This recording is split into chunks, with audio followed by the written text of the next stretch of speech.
467 years ago, our fathers brought forth on this continent a new nation, conceived in liberty and dedicated to the proposition that all men are created equal. Now we are engaged in a great civil war, testing whether that nation or any nation so conceived and so dedicated can long endure. We are met on a great battlefield of that war.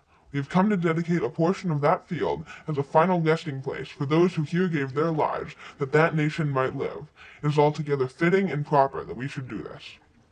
But in a larger sense, we cannot dedicate, we cannot consecrate, we cannot hallow this ground. The brave men, living and dead, who struggled here, have consecrated it far above our poor power to add or detract.